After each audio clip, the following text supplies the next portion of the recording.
Alrighty folks, so today we're talking about section 6.4, and I'm not on the right pen, there we go. So 6.4, I mentioned last time, it's all about doing the reverse of what we did before. So it's, instead of finding probabilities given the z-scores, it's finding z-scores if you know the probability.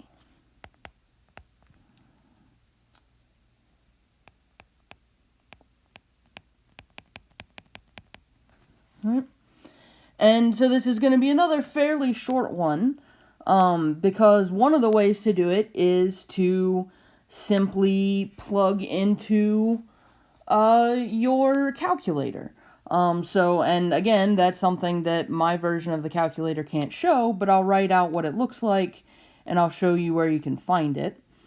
I also have on here, I've managed to get a snippet of the tables for standard normal probabilities. So we'll talk a little bit about how you can use the table as well. So first off, we're going to have our basic ideas. So if what we know is that the probability of z being less than or equal to z is some little p, then we can find z by plugging it into our calculator with a command that looks like this. Right? So just to show that off, that's going to be on stat again. No, not on stat, sorry, distributions, like all the rest of them have been. And it is down here, this third one. So number 3 here, INV NORM, is the thing that gives us the inverse norm, right? Right underneath that normal PDF and normal CDF. If we want to find a problem where we know the probability that z is greater than or equal to some c, little z, is equal to p, well, inverse norm only knows how to do less than. So if we want to find little z, we've got to do 1 minus p, right? With the idea here being that if we want to know what this z is, and we know that this is p, well, the rest of this stuff, the stuff to the left, is 1 minus p, right? And we can also do double-sided, though only specific looking ones, right? If we want to find the probability that z is in between some negative z and some positive z, and we know what the probability is, then z itself is going to be the inverse norm of 1 minus p over 2. Right, so this time I'm going to pull out some colors here. Well, I guess I want black first. So if we have our guy here, and here's 0, and here's negative z, and here's positive z, right, if we know that this is p, right, then that's not going to show up very well. Let's make you a little brighter. There we go. Then we know that these two combined, both red sides, are going to be 1 minus p, right? Because that's the rest of everything.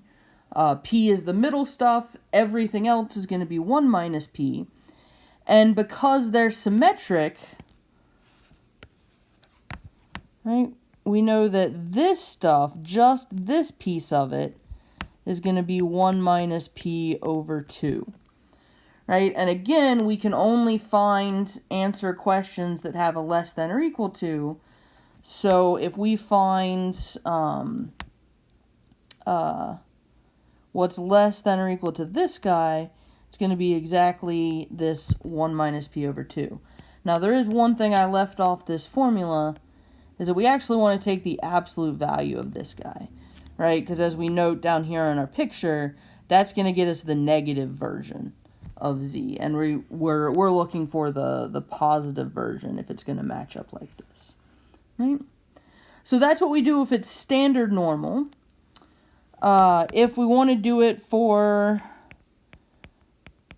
x being some non-standard normal, right? So it's still normal, but it's not z, then we can replace all of those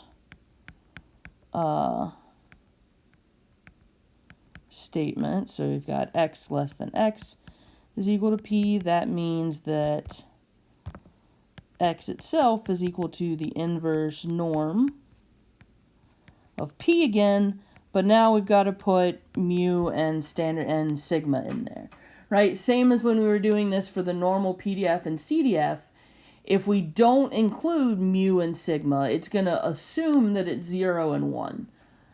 So it's gonna give you standard normal numbers. But you can always just tell it what mu and sigma are, and it'll figure out the rest, right? So, and the rest of them follow suit, right? If we want to find the probability that x is greater than or equal to some little x, if we know that that's equal to p, and we can find the inverse norm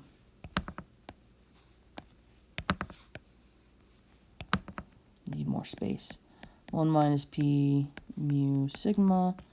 And if we know that the probability that negative x is less than big X is less than x, if we know that's equal to p, then x itself is going to be the absolute value of the inverse norm of 1 minus p over 2, and then we just have to add that mu and sigma, right? So, and it's the same reasoning, the same basic ideas we have up here. It's just instead of 0, we've got a mu there, right? And it turns out the calculator can handle that for us, right?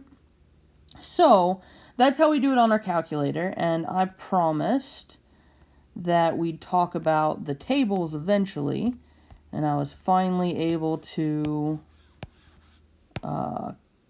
find a table for me to bring into this. This isn't the full table. This is a very, very small piece of it, but hopefully I can try to explain using this guy how to use one of these tables, right? So on one hand, if we're doing a problem like from the last sections, maybe we want to know the probability that z is less than or equal to 0.64, right?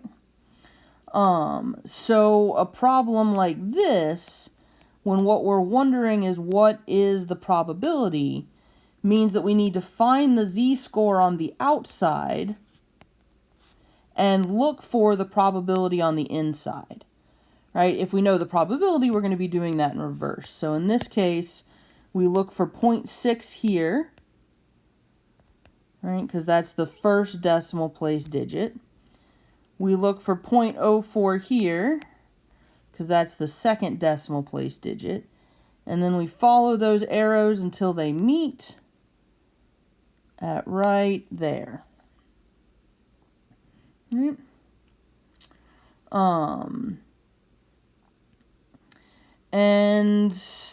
So that means that our probability is going to be 0.7389. Right? So maybe we want to figure out the probability that z is greater than or equal to 0.1, just 0.1. Right? Now, we know that our table can't handle that, but we also know this is the same as 1 minus the probability that z is less than 0.1, and that's what our table handles, right? So for this one, we look for the first digit after the decimal point. We also include the first digit before the decimal point if there was one, right? But it's secretly 0 here, right? So we're looking for 0.1 on the left, and we find it right here. Now there is no second digit, but that's just because we don't write down trailing zeros, right? So if there's ever a second digit, that means that you're looking for a 0 there, right? So we're here, which means we're looking at this one. So this is going to be 1 minus 0.5398, which is 0.4602. Right?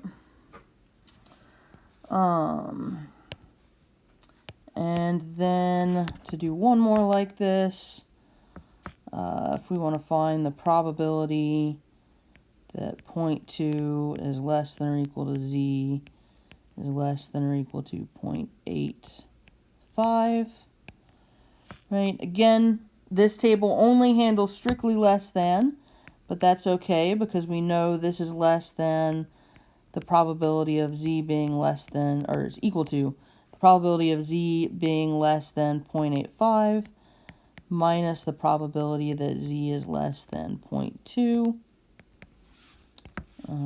So we look for our 0.8 here.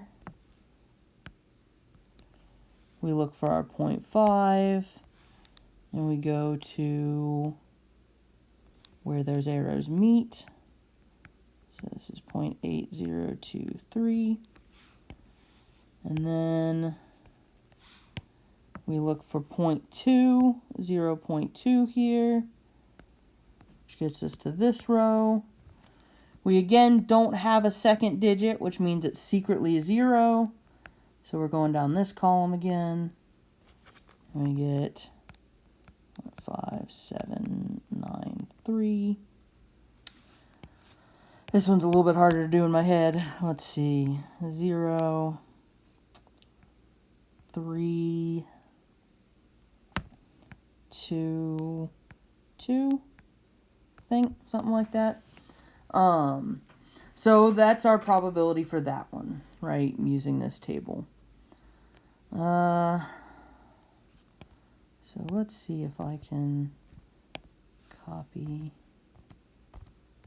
stop that, merge, paste. Let's get ourselves another copy of this because we won't practice doing it the other way around.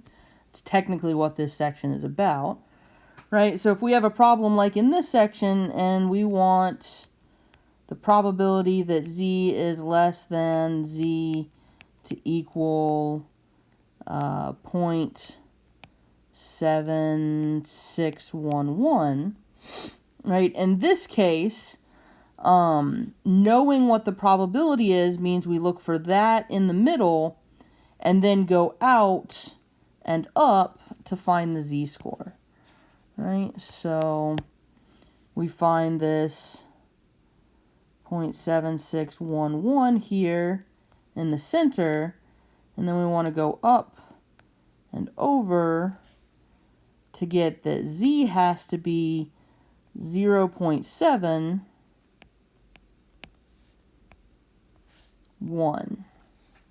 Right. So if we want to find the probability that z is greater than z equaling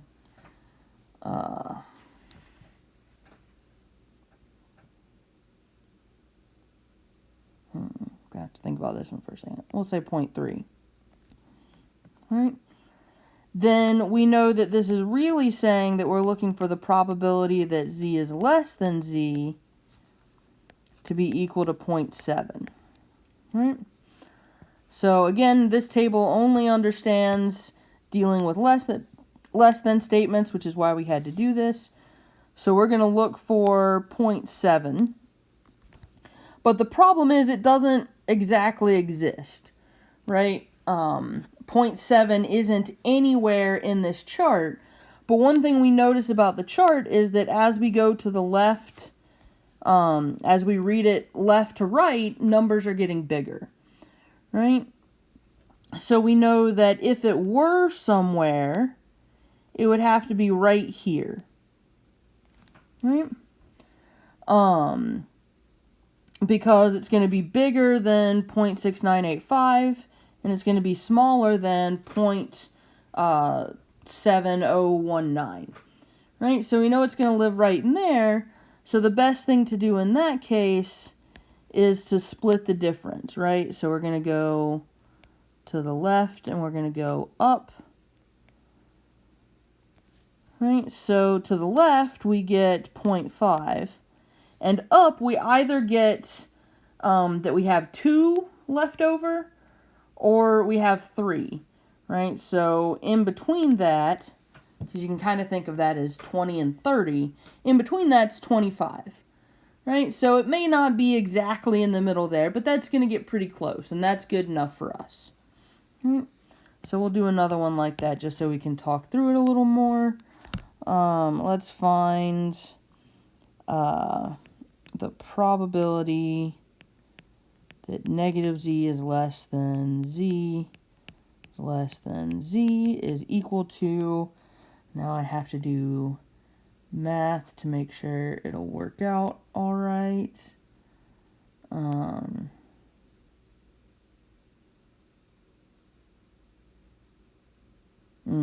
It won't work out all right on this table because this is too small of a table. So we're going to have to restrict ourselves to looking at, let's say, the probability that z is less than little z is equal to 0.598. All right. So we're going to look for 0.598 in the center here. And we're going to see that it has to show up somewhere in the middle right here. Right? Because 0.598 is bigger than 0.5948. And it's smaller than 0.5987. Right? So we know that to the left is going to be fine. And we're going to have to split the difference to the right. So we're going to get z is 0.2, and then halfway between 4 and 5 is 4.5. So that's where we get our 4 and our 5 there. Right? The decimal's in a weird place, but it's because we're not really looking at 4 and 5. We're looking at 0.04 and 0.05. Right?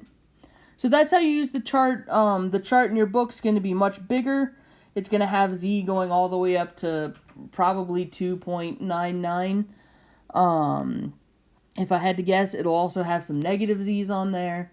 But I just wanted to have at least this small piece so that we could go over how to use that one. Right? So next time we'll start up on chapter 7, where we get to talk about some specific types of distributions. So I'll see y'all then.